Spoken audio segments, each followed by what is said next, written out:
This week on the Air, we celebrate our 4th anniversary and begin our 5th season featuring composer BJ Leiderman, whose theme music is heard throughout NPR programs, along with singer-songwriter Kenny White, whose film and commercial music are easily identifiable, discuss their October Midwest tour together. Our spotlight is on Michigan City's Footlight Players, closing weekend of Four Old Broads with director Bobby Kommendera. Express yourself through art and show the world your heart. Express yourself through art and show the world your heart. You're in the know with Esther and Larry. Art on the air today. Stay in the know with Larry and Esther. Art on the air our way. Express yourself through art and show the world your heart. Express yourself through art and show the world your heart. Welcome. You're listening to Art on the Air on Lakeshore Public Radio, 89.1 FM and WVLP 103.1 FM, our weekly program covering the arts and arts events throughout Northwest Indiana and beyond. I'm Larry Breckner of New Perspectives Photography, right alongside here with Esther Golden of The Nest in Michigan City. Aloha, everyone. We're your hosts for Art on the Air. Art on the Air is supported by an Indiana Arts Commission Arts Project Grant through South Shore Arts and the National Endowment for the Arts. Art on the Air is heard Friday at 11 a.m. and Monday at 5 p.m. on WVLP 103.1 FM, streaming at WVLP.org, and every Sunday at 7 p.m. on Lakeshore Public Radio 89.1 FM, also streaming live at lakeshorepublicradio.org, and is available on Lakeshore Public Radio's website as a podcast. Our spotlight interviews are also heard Wednesdays on Lakeshore Public Radio. Information about Art on the Air is available on our website, breck.com/AOTA. That includes a complete show archive, spotlight interviews, plus our shows are available on multiple podcast platforms, including NPR One. Please like us on Facebook, Art on the Air, WVLP, for more information about upcoming shows and interviews. We'd like to welcome back to Art on the Air Spotlight Bobby Kommendera, and we're going to talk about the final weekend of the show he's directing for Footlight Players. By the way, his 50th show called Four Old Broads, and it's this weekend, October 13th through the 16th. Again, that's Footlight Players on Franklin Street in Michigan City. Bobby, welcome to Art on the Air Spotlight. Aloha, welcome. Oh, we're glad to have you, and it's great to be reacquainted with you. I've known Bobby for quite a few years. We never worked together in theater, but my wife has had the privilege of being in shows that you directed and everything. So is there anything you have wanted to direct that you never have that you'd still like to do? I would love to direct Sweeney Todd. Oh, yes. I always wanted to be the judge in Sweeney Todd. I wouldn't be able to do that anymore, but that I love, and I wouldn't mind directing another version of Fiddler. I've directed 5 times Fiddler, and I've only been in it once. But I really, really enjoy that show. Yeah, Fiddler is one of my personal favorites. I've directed it, I think, 4 times, and I have a heart for Tevye. In fact, I was involved with the old Gary Music Theater when they did it in 1972 at Highland when I was still a student there, and Leo No was the Tevye, and I just loved his interpretation of Tevye, so it was fantastic. I worked with Leo at Dracula at Marion Theater Guild. He was Van Hessling. Yes. Well, I lit that show. I came in and lit that show, yes. Small world there. So from then on, you've been at Footlight, and then you started doing some directing.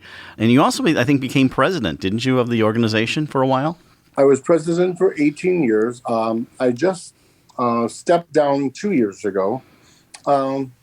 It was getting time. I mean, we needed to get some new, younger people involved because most of us are in our 60s up. And it's like, okay, the theater's going to die unless we get some young people to help us.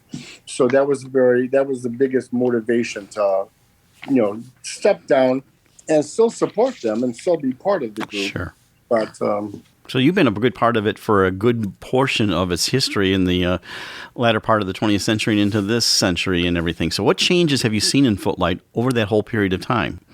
Well, when I first started, we did not own our own building. We rented yearly at the Cool Spring Institute. And then one month they said they were revoking they wouldn't take our lease. So we had to find another place to move in 1 month. And we did. My husband and I found Central School. And we were there for 2 years. But by that time, we also found an old Subway sandwich shop. And we closed Central School like in August or July, I'm sorry. And in September, we had gutted the entire Subway sandwich, and we opened with our opening show in September.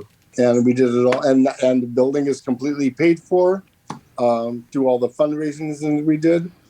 So that's what it is nice to have your own home where you don't have to worry about taking down the lights because they're having a basketball game, or moving your costumes to someone's basement because, you know, something happened in their theater. So I enjoyed doing that a lot, making that theater happen. There's been a lot more productions. When I first started, they only did 3 shows a year, and they only did 4 performances of each show, and they wouldn't do Sundays. And I had directed Fiddler on the Roof there, and I told him, I says, this show is going to sell out, so can't we add the 2 Sunday performances? No, they don't work. Oh, my gosh. So, and we sold out every night, and it was standing room only. I mean, I jammed people in there.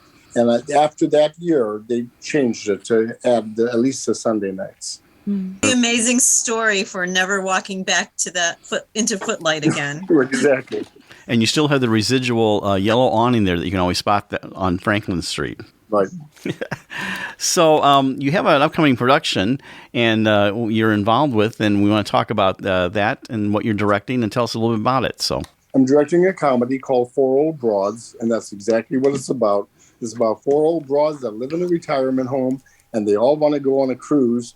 And there's a mean nurse, like a Nurse Ratched character, who decided that they can't go. So they end up, all kinds of things happen. There's a beauty pageant that happens. One of them gets in there. There is an old man that falls in love with another one of those women, and he's the retired Elvis impersonator. So there's all kinds of fun costumes and fun. It's a laugh a minute. It really is. It's out in the South, and it's only written to have fun. And I think that's what we need right now in our lives. And who are some of the actresses that are in it? The 4 actresses are Leslie Evans. Leslie. Yeah, Leslie's in it. And Laura Meyer, Susie Richter from LaPorte, and Diana Hirsch. She's from Michigan City. Very good. Yeah. Leslie and my wife, I don't think I've ever directed Leslie in anything either, but they go way, way back. Yeah, that sounds like a really fun show with a great cast. And so you open when? October 7th, and it runs for 2 weekends. First weekend is 7th through the 9th. Second weekend is Thursday through Sunday, which is 13th through the 16th. Right. And talking about how to get tickets and things like that a little bit, where they can find out more information about the show. You can go online to footlightplayers.org, or you can call the phone number at our box office, 219-874-4035. And how much are tickets? Tickets are $17. Children 12 or under are $12, and all tickets on Thursday's performance are $12. Yeah, and if you get 2 tickets, though, that's where the $15 each comes in, right? 2 tickets for $30 on the website? $2 for... 2 tickets for $30. Yeah, $2 for 30. Well, just once again, we want to thank you for coming on Art in the Air Spotlight. Bobby Kommendera. Their show is coming up, 4 Old Broads at the Footlight Players in Michigan City at 1705 Franklin Street. You can't miss it. The yellow awning on Franklin Street, and you come see it. You can call them at 219-874-4035, and we'll have a link on our website to get there. Bobby, it's been so great catching up with you again, and thank you, and break a leg on your show coming up. It's been a pleasure, Bobby. Thank you. Thank you. You're listening to Art on the Air, WVLP 103.1 FM, and on Lakeshore Public Radio 89.1 FM.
You're not a kid anymore, you must be kidding me. You look 10 years younger than you're supposed to be. You've got smooth, soft skin, bright, shining eyes. Drinking milk every day, well that's no surprise, 'cause milk tastes delicious. You're not a kid anymore. And I'll tell you what's more, you're not a kid anymore. Milk's good for you. You're not a kid anymore. People together, helping each other, will keep us growing strong. We go hand in hand, you and me. We are threads in the invisible tapestry. If we show that we care, we'll build dreams that we all can share.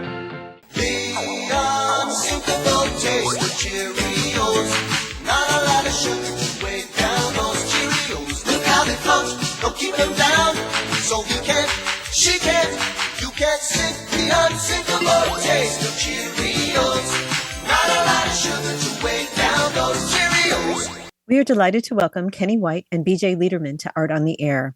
They have had two similar musical paths, with Kenny producing a handful of albums as well as hundreds of TV and radio jingles, such as the Unsinkable Cheerios, Chevy's Heartbeat of America campaign, and countless ads for Coca-Cola. He is an accomplished pianist who also plays guitar and an extremely gifted lyricist. Kenny has also contributed to film soundtracks and has 7 CDs out, with Long List of Priors being the most recent. BJ is a freelance theme composer and is well known as the composer behind many NPR shows: Morning Edition, Weekend Edition, Wait, Don't Tell Me, Stump the Chumps theme on Car Talk, Marketplace, Science Friday, and many others, some of the most recognizable sounds in public radio. BJ also produced his debut self-titled CD. I've kept this intro abbreviated to leave room for discovery during our conversation. Both Kenny and BJ have worked on an extensive list of projects with notable people. Now, both BJ and Kenny are together in a series of concerts. The Piano Tour is filled with songs, stories, and the piano. They will each perform solo and with each other. Thank you for joining Larry and I on Art on the Air. Aloha and welcome. Thank you for having us. Thank you very much. You Aloha. first, Kenny. Are we in Hawaii? I would love to be in Hawaii. Rather than Age Brooklyn. before beauty, dude. It's all a state of mind, isn't it? Yeah, I think it's nice to be here on this. Thanks for having us. Thanks for asking us. Well, we appreciate you guys coming on. And of course, we're excited about the tour coming to the Midwest. So we'll start with you, BJ. We want to hear your origin story. I always like to say how you got from where you were to where you are now. So tell us all about BJ Leiderman. Well, it was a regular, type of neighborhood growing up, elementary school, high school. Pretty much I was a brainiac because my mother was leaning on me, as hard as she could.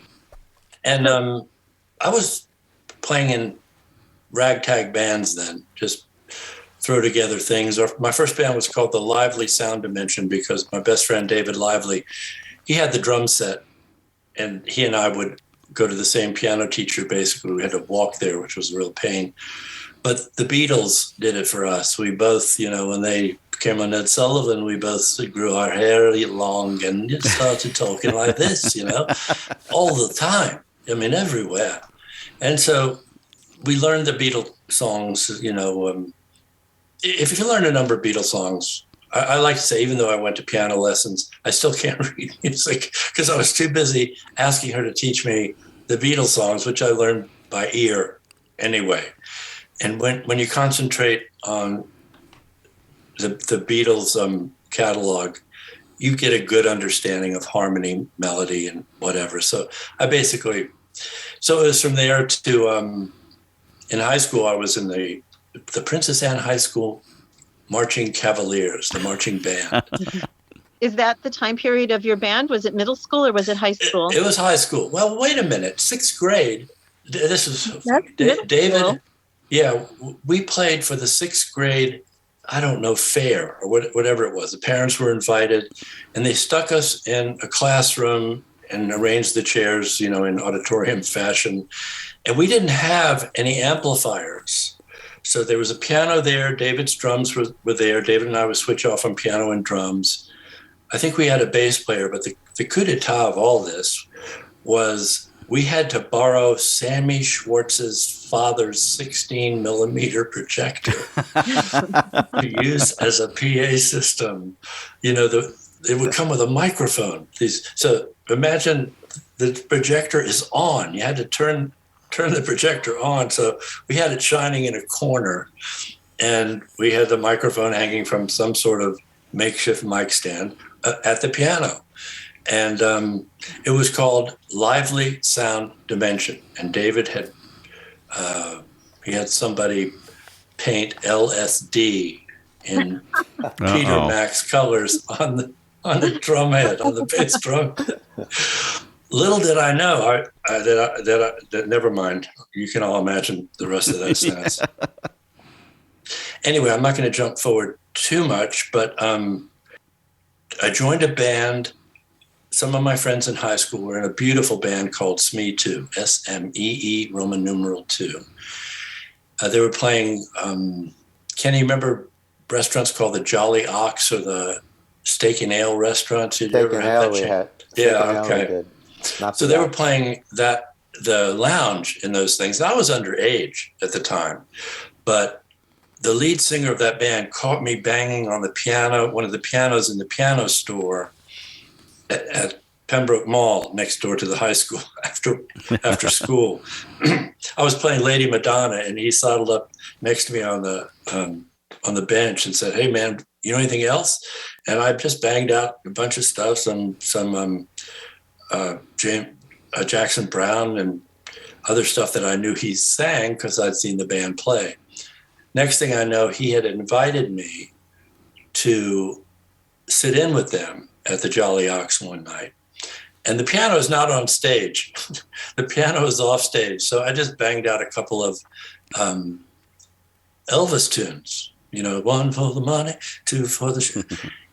And next thing I know, they are asking if I want to come tour with them. And by then, it was actually college, and I had to get a leave of absence from American University. Anyway, I may be getting these dates wrong.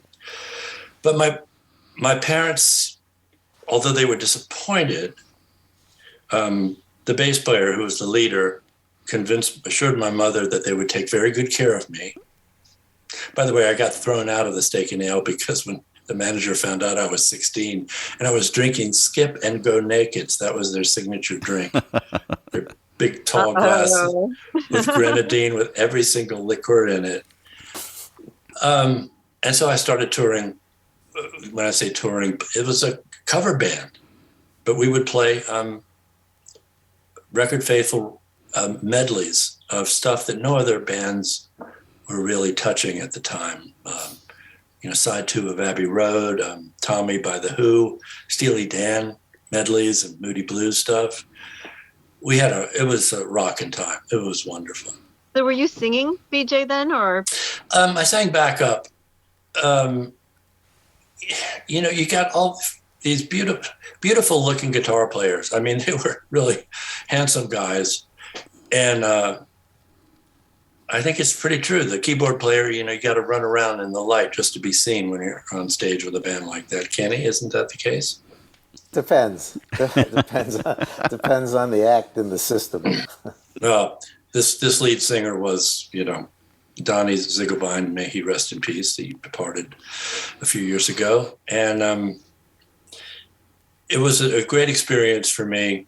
I went back to school, started doing jingle work because my mother had a friend who wanted to do a jingle. You wouldn't be talking to me now if my mother didn't have this friend who wanted to sing on a jingle. And they arranged for, financially, I guess, they found a client who needed a jingle, a company. It was called Nautilus Health Spas. And I wrote the jingle. We went to Richmond, Virginia, to a studio called Candy Apple, Alpha Audio. Anyway, it changed names. And I played all the parts, keyboard, synthesizers, played, different sounds, and I played drums. And she laid the vocal track on. And that was my very first jingle that I had on a cassette.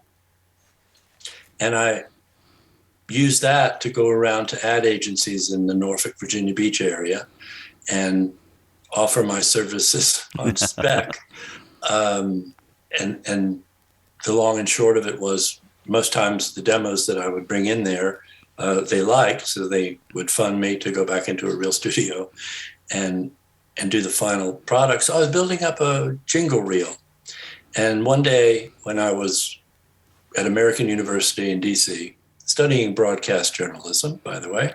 Very good. Yeah, very good. With Ed Bliss, nonetheless, the father of broadcast journalism. Did I just carbon date myself, Larry? You might have, but that's okay. Okay. So my friend Skip Peasy, who was the head engineer at NPR, calls me and says, hey, the guys here, they're trying to cook up a new morning news show and they need a theme. Do you want a demo for it? And I said, heck yes. And it was spring break. So I had a meeting with Jim Russell, who was the original producer, who explained to me what the show was about and what it would feel like and what they needed the music to feel like. And I went home, banged on my mom's piano for about, I don't know, please don't let me say a half an hour or less. But the theme, the ba ba ba ba ba, that came instantly. And do you remember what phrase evoked that? Because I know that you just said that you wanted to explain the feel of it. So was there a particular phrase that you can recall that made you go to where you went? The instruction that I got from Jim and later from the producer that followed Jim, Jay Kernis, was basically, okay, this show comes on very early in the morning. I think it was 5 or 6 a.m. And most of the member stations were coming out of classical music programming. So my problem was not in the melody itself, in the bulk of it, but how to transition between people who, turning on their radios and maybe making breakfast or whatever, and it's classical music, then all of a sudden at 6 o'clock, it shouldn't, they said, I think it was Jay that went, it shouldn't be like Reveille. You shouldn't be da-da-da-da-da-da. We don't want to shock them out of bed. We want to gently transition them from, this classical feel or some laid back thing to a modern day intro and theme. So I actually came up with, what I know about, I hate to say this, how's the joke go? What I know about classical music, you could put in my navel and still have room for an agent's heart and 2 caraway seeds. Who said that? Mel Brooks? Yeah, I think so. Yeah. The amount of empathy this guy's got, you could put in my navel and I'd still have room for 2 caraway seeds and an agent's heart. That's what he put. So I came up with this fake, sounded classical enough for the flute and harpsichord in place of clavichord. And then we did this thing I learned from the Beatles called a whoosh, wherein we actually turned the 24-track tape upside down in the machine, ran it, recorded that way, counted to 4. I hit a piano chord, a bass note, a cymbal crash, and then and let it decay. So that when you turn the tape back over, you heard this chord and sound, and we actually put some flanging in there. So right. The cymbal went from the classical part. So this was the glue that glued the classical intro to the first chord of the modern sounding stuff with bass, drums, piano, and all that stuff. Fantastic. I thought it was, I heard later from, George, and he said, besides, stealing that from us, which is pretty bad, it was, we thought it was a good idea. It was, if you didn't do it, BJ, it'd be wrong. That's what George said to me when he heard that. Well, BJ, we want to move on to Kenny, who's going to be with you on tour. Oh, come on. Really? Yeah. So we want to hear his origin story. It's like Al Pacino in Scent of a Woman. I'm just getting started. Yeah, there we go. So, Kenny, tell us a little bit about your origin story. Born in New York City. to a factory worker and a retail outlet worker who worked in the same building as the factory worker. They were married in 43, and That's 1943 for those of you who are still yes, counting. that's right. He shipped out for 2 years to Italy, and he came back. He lived through it, came back, and they were together for just short of 60 years. Had me in the city, moved to Fort Lee, New Jersey, and when I was 7, I guess it was. And I was raised in Fort Lee, right across the bridge, so easy access to the Fillmore East in my early and mid-teenage years, where I was pretty much every second or third weekend, since the prices of the Fillmore East were $350, $450, and $550 for tickets. So, and some of the bands were a lot of Grateful Dead shows, a lot of Jefferson Airplane shows, Quicksilver, Joe Cocker, Jeff Beck, Young Bloods, Blind Faith. No, Blind Faith was at the Garden and the next one in '69. That explains a lot, Kenny. I pretty much saw as much. There were 3 bands on the bill all the time in the Fillmore, and people would get in their seats from before the downbeat of the first band, because unlike today, they were interested in hearing the music. They wanted to hear everything, whether they knew the band or not, especially if they didn't know the bands. A whole different mindset back then. And I was in a band, ostensibly the first Grateful Dead cover band in my high school days.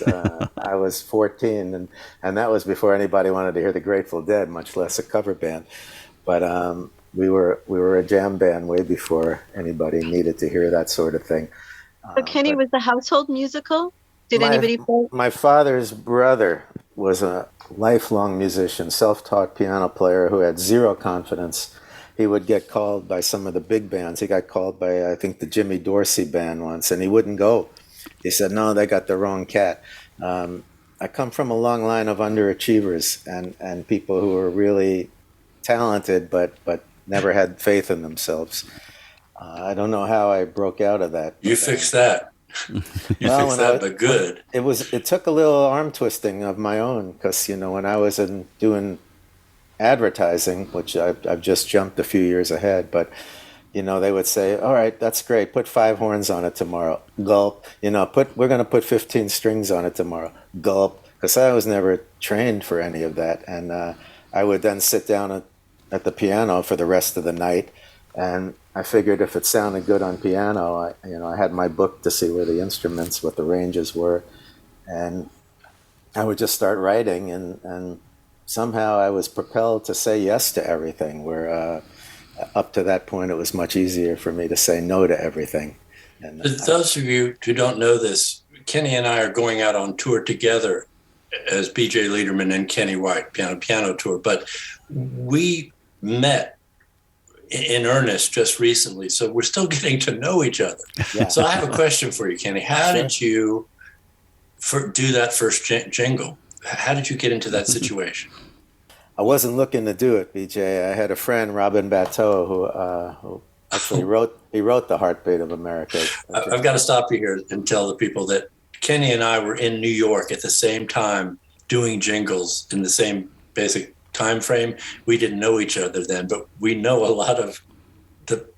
have a lot of people in common from New York, from the jingle and singing and instrumental, studio musician scene. You're listening to Art on the Air with our guests today, BJ Leiderman and Kenny White, on Lakeshore Public Radio, 89.1 FM, and on WVLP, 103.1 FM. So go ahead. I don't know this story. So yeah, Robin and I was recording in my bedroom on a 4-track recorder, and Robin came in with these jobs, and one of them was the Unsinkable Taste, which you've played earlier in this broadcast, and also Heartbeat of America. And I did the Cheerios commercial in my bedroom, and next thing I know, I was getting a call from the studio in Nashville saying, "We've just placed a song of yours with the Neville Brothers, and we'd like you to come down here and be a staff writer." I said, that's great, but I've just landed in this odd situation. I'm doing these TV commercials, and they're paying me for trying. And I had, I used to play 6 sets a night in the combat zone in Boston, and for $12 and be thrilled about it. I didn't know what getting paid for trying was until I got into this business. So I actually turned them down. I said, I'm going to see where this lands. They used to call it getting paid for failing. Yeah. Exactly. You do the one that makes it for free, and they pay you to fail on the rest of the stuff. I went to college for 1.5 years at Rutgers, and I quit. And then my father was very upset, saying, you're going to end up like your Uncle Louis. You're going to be doing one-night stands and cruise ships. And I said, if I am, I am. I feel like there's nothing else in the world I want to do. I'm a prisoner of this, and whatever happens, happens. And I was forever. I didn't know how I was going to make ends meet, but I got a call. I had moved up to Boston because we were a little intimidated about New York City, even though I was born there. And I lived in Boston for 10 years, and that's where I met Livingston Taylor, and he said, I heard your band the other day. I'd love you to record with me. So I said, oh, good. I've never been on a record. So I stayed in Boston an extra couple of weeks to record with him. Someone else said, do you want to audition for my friend? He's in this band from Philadelphia. The band turned out to be Hall & Oates. And the first single was climbing the charts, so that keyboard player never left the band, which was fine because it probably would have been a whole different career for me. Right. Kenny, we want to sample some of your music before we run out of time here. So I was going to do a cyberspace, briefly set that up, and then we're going to take a quick listen to that. It was a little too much time spent on the internet, which I was doing, and finding out all these things, and horrified with most of the things I was finding out, because I love. You read the articles. Yeah. You didn't just look at the pictures. No, I didn't just look at the pictures. I love the GPS. I'd still be looking for gigs from 3 years ago if I didn't have one. I love the iPod when it came out because I was carrying tons and tons of CDs on the road with me. Everything else in the internet, I think, has somehow adversely affected our lives, especially our political lives. And I'd like to keep the GPS and the iPod and go back to where we were prior to this. Not only our political lives, but our friendship lives as well. Absolutely. And cyberspace was trying to encapsulate some of the feelings I was feeling. It started out as a free write, as some of my songs have. I would just write a couple of pages, and then I'd look at it, and I'd say, there might be a song in there, and you get out the hammer and chisel and find a couple of rhymes. You mean lyrics first, Kenny? Lyrics first, yeah. Yeah, okay. Well, let's take a quick listen to it. Here's Cyberspace, Kenny White. I learned about a wedding crash by rebels in New Delhi. I learned about a guy who stashed 3 kilos in his belly. I learned Amelia Earhart may in fact still be alive, and that killer bees in Sicily are learning how to drive. I learned my friends are two-dimensional, every secret written. You don't need to tap their phones, there's nothing left that's hidden. I learned that cats are cute unless you happen to be a mouse. I learned it only takes a suit to be elected to the House. I spent the day in cyberspace. Contagious insanity, as goes the human touch, so goes humanity. I learned the world's a lovely mystery, I'm just glad to tag along. As soon as someone's sure they're right, that's when I'm sure they're wrong. I learned that it's a better thing to build a bridge than burn it. I learned that people taught to turn the other cheek won't turn it, and that evidence and science now are that we thumb our noses. The mention of a dying earth, the conversation closes, but pitchforks and streets of gold, that we're gonna swallow. Well, I learned not to judge, but pardon me if I don't follow. You can spend half a life tossing hopes into the air. 2 hands engaged in labor do more than 1,000 clasped in prayer. I spent the day in cyberspace. Contagious insanity, as goes the human touch, so goes humanity.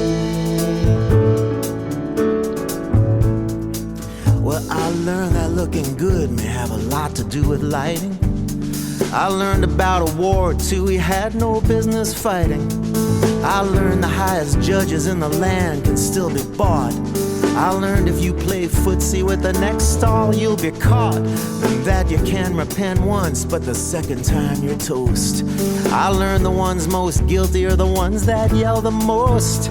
I learned that people cite the Constitution till they're blue, but the only amendment that they know is number 2. Some try to save the unborn through their righteous megaphone, but God help you after the first breath you take on your own. I spent the day in cyberspace, contagious insanity. Here's to the human race, all of this vanity. I learned that people swallow metal things more often than I guess. I learned that less is more, and that I'm sure of more or less. I learned that even when you think you are, you're not alone. I learned that Walmart shoppers are a breed unto their own.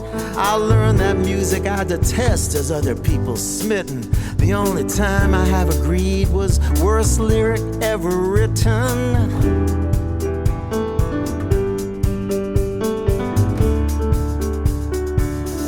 Horse with no name,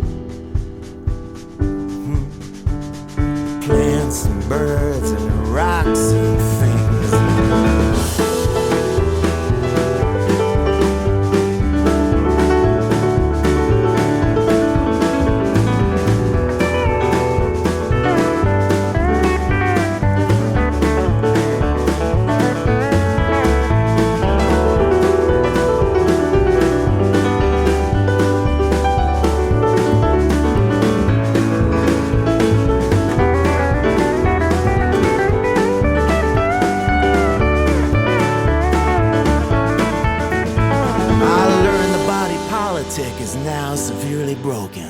I learned the best opinions are the ones that stay unspoken. And still I sing this song to you despite my own advice. Believe me, soon it will be over and I'll sing something nice. I learned we got a stack of bills and nothing left to pay 'em. No more things to say and now 100 ways to say 'em. And I learned all this in an hour here at Laptop College. So much information and so little knowledge. I learned we need to make time for our husbands and our wives, and that we're drifting far from what's important in our lives. Not you and me, I'll make your motor run, don't you ever doubt it. But baby, hurry up and come so I can tweet about it. I'll spend the day in cyberspace, contagious insanity. As goes the human touch, so goes. I spent the day in cyberspace, contagious insanity. Yeah.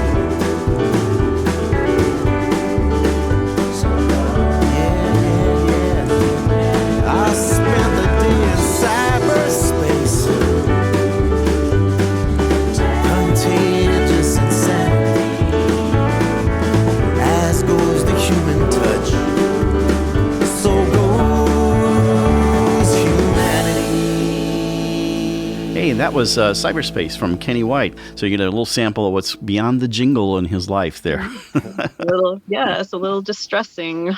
Yes. And a sample of what we'll be playing on our upcoming tour to Indiana and Michigan. Michigan, yes, which are, just briefly while we're saying that, and we'll hit at the end of the show, is October 20th, Thursday, you'll be at Notre Dame, and you'll be doing the piano duo show, then Traverse City on the 22nd of October, and then 23rd Grand Rapids. So you'll be in the Midwest, and hopefully people can get out there. So BJ, back to you. Yep. And I know one song that my co-host just absolutely loved was your mom's telephone or phone call. So tell us a little about the...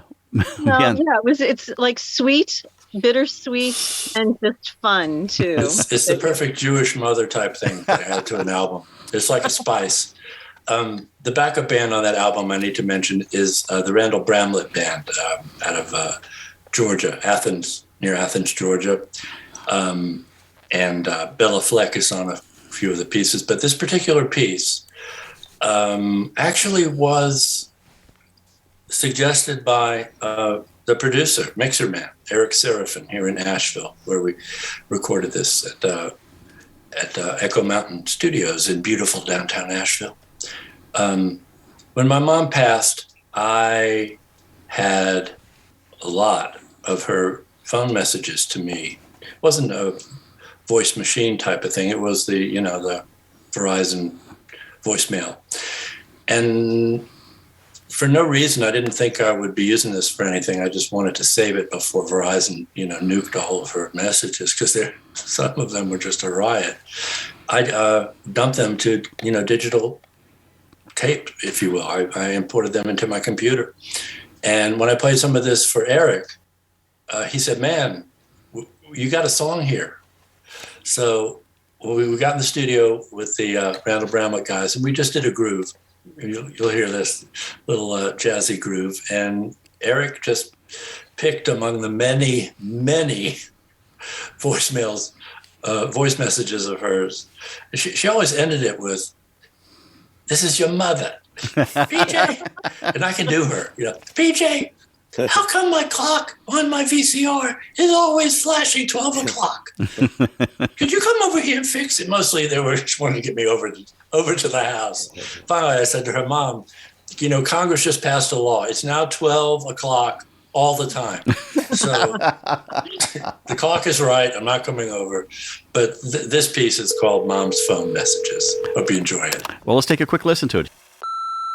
BJ, don't buy or eat romaine lettuce. It's filled with E. coli. Regular lettuce is okay, but not romaine. This is your once a day loving mother calling you. Bye, darling.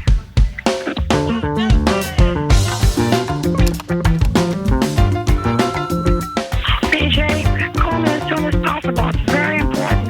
Very important. Please call me. It's 1:45. I'll be here. Thank you.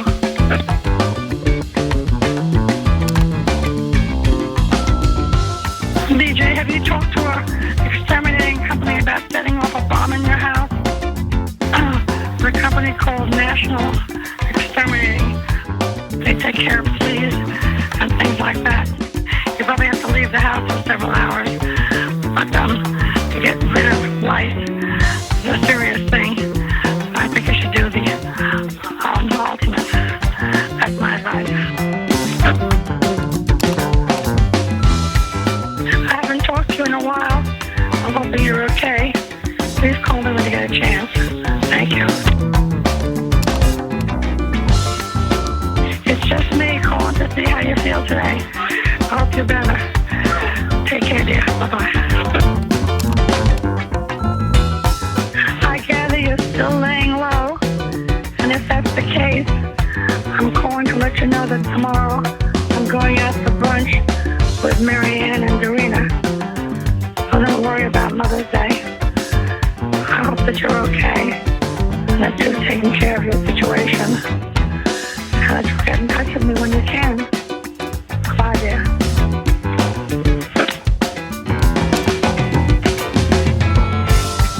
I have a suggestion about your problem. Buy a new mattress. Call Mattress Discounters.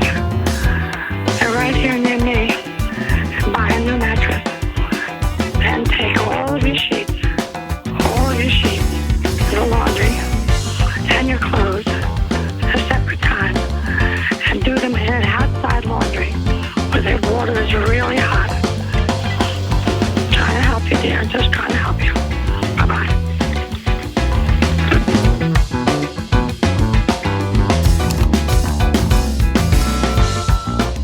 And another thing, put all your clothes in the trunk. Your clothes and your sheets, pillowcases and everything in the trunk. Get rid of your pillows. Buy new pillows. Try the washing thing and a new mattress. Do it. That's the only way you're going to make a change. Do it. And make a change. Do it. BJ, and make a change. Do it.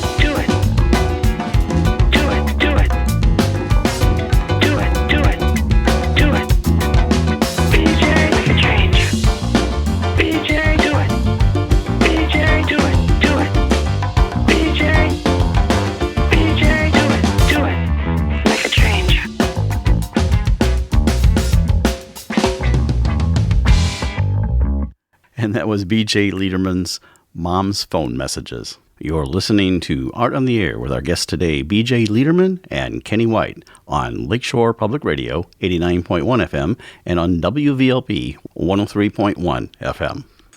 What an experience. I mean, it's actually it's interesting that you could integrate that into that. We're wrapping up in about 5 minutes here, so I want to make sure we hit all the things we want to talk about, especially how you guys got together. You touched on a little bit, so whichever one you want to pick that up. I mean, you talked about early in your career, you were doing jingles, but didn't really connect. So tell us about that. I'll do the first part, and Kenny, you fill in. It happened in Asheville. I lived across the street from Betty Fredrickson, who hosted house concerts. Sorry, you're going to have to edit a lot of my brain farts out of here. She hosted house concerts, and one day she said, I'm having this fabulous singer-songwriter over, Kenny White, and he needs a small PA system. She knew I had one. So I brought mine over and ran a sound for him, he says, but I don't remember it. Kenny, over to you. It was back in your dark days. It could have been. So these are my light days. Is that what you're saying? And next thing I heard, you cut to 3 or 4 or 5 years later, I get a call from my publicist, and BJ was trying to get in touch. Said, just heard from BJ Leiderman. He's interested in maybe putting a duo show together with you. And I said, I'm game, I'll try anything. See, I'm back in my yes phase. and so we got in touch, and BJ came up to Brooklyn, where I live, and we spent a couple of days in the studio just to run it up the flagpole. And then I went down to Asheville, and we did the same thing there, and we feel like we might have a show now. So here we are going to the Midwest. And when I first, your publicist, Sandy Goldfarb, I was friends with a guy that used to own a recording studio in New York where I would record my jingles, Dave Wilkes. It's such a small world between Kenny and me. It's like a 1 degree of separation between me, Kenny, and the Beatles, actually. Dave was my agent for about 6 months. Oh. Okay, I didn't know that. So, Kenny hired Billy Preston to had Billy play on some of his stuff, and he had Mick Jagger and Keith Richards. I mean, that was on the Peter Wolf record. Right. His best friend is Peter Wolf, and of the band Jay Giles. Yeah, that's what he's remembered for. But anyway, what got me and Kenny on my side of it, I had heard his song On the Other Shore, or The Other Shore, is that the title? Right. Yeah, The Other Shore. Okay, we could probably play a little of that. But and I was just, it's breathtaking.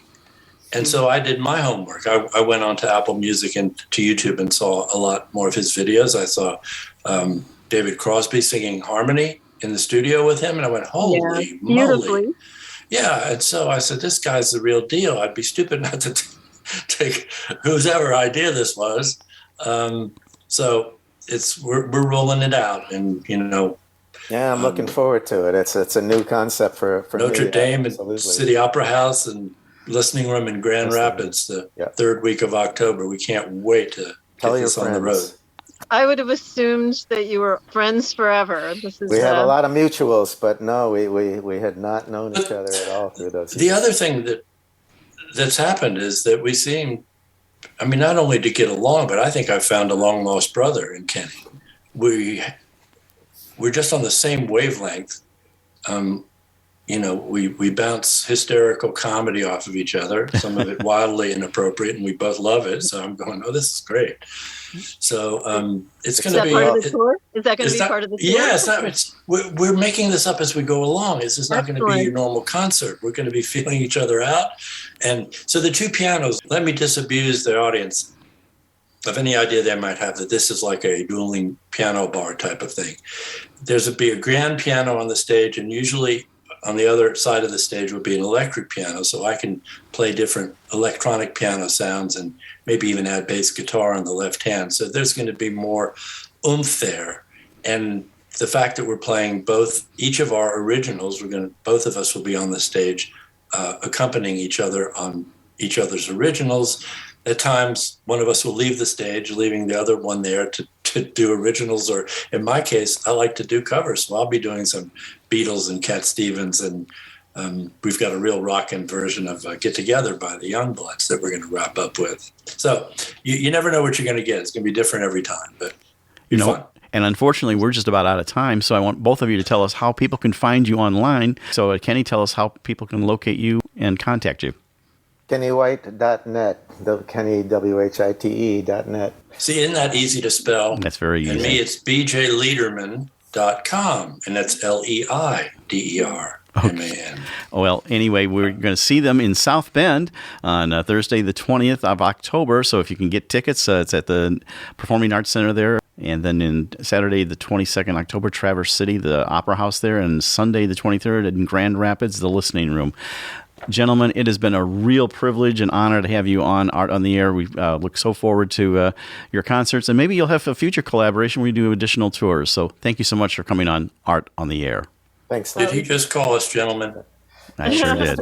Yeah, he doesn't know us well enough yet. Thank you so much, very much, Larry, Esther. Thanks for having us. We'll see you out there soon. Take care, everybody. Went by too fast. And we close out today's show with another selection from Kenny White, The Other Shore. There's a time, early evening, the city shows its mercy.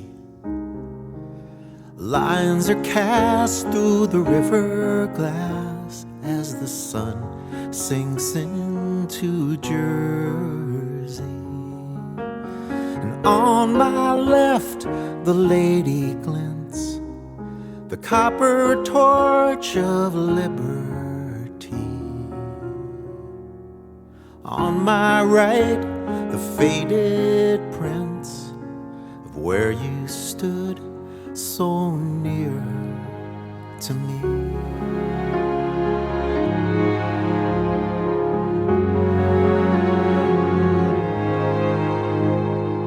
Through window panes as thin as prayer, you can hear the peals of thunder.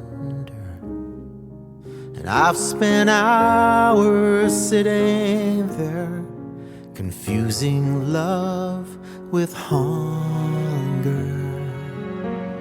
Today my longing knows no limits. I'm held by what I cannot hold. Stay with me for just these few more minutes and keep me from the cold.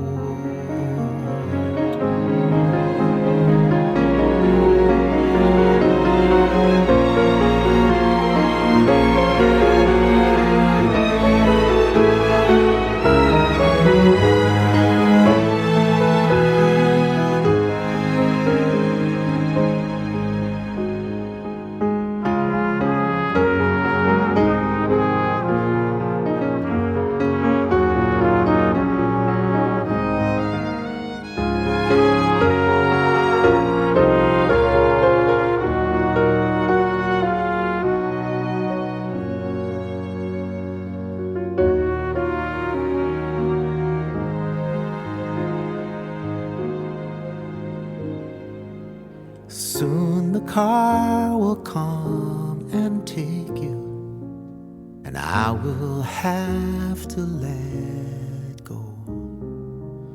For just one more chance to make you laugh, I'd give the world, you know. I have not always shown my best. I've wounded those I most adore.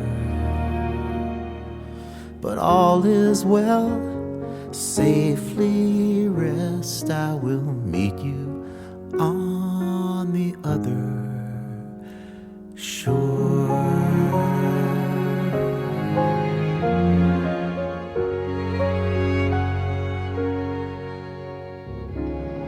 We'd like to thank our guest this week on Art on the Air, our weekly program covering the arts and arts events throughout Northwest Indiana and beyond. Art on the Air is heard Friday at 11 a.m. and Monday at 5 p.m. on WVLP 103.1 FM, streaming live at wvlp.org, and every Sunday at 7 p.m. on Lakeshore Public Radio 89.1 FM, also streaming live at lakeshorepublicradio.org, and is available on Lakeshore Public Radio's website as a podcast.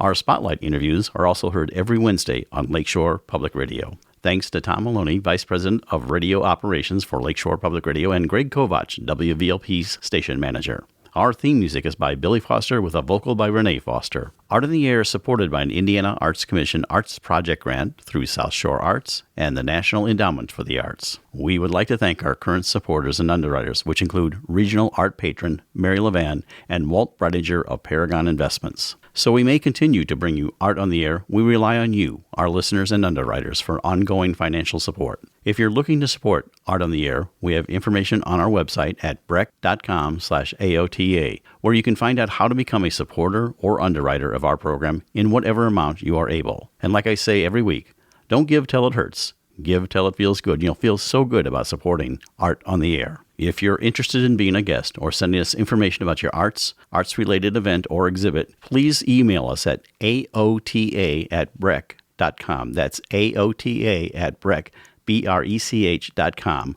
or contact us through our Facebook page. Your hosts were Larry Breckner and Esther Golden, and we invite you back next week for another episode of Art on the Air. Aloha, everyone. Have a splendid week.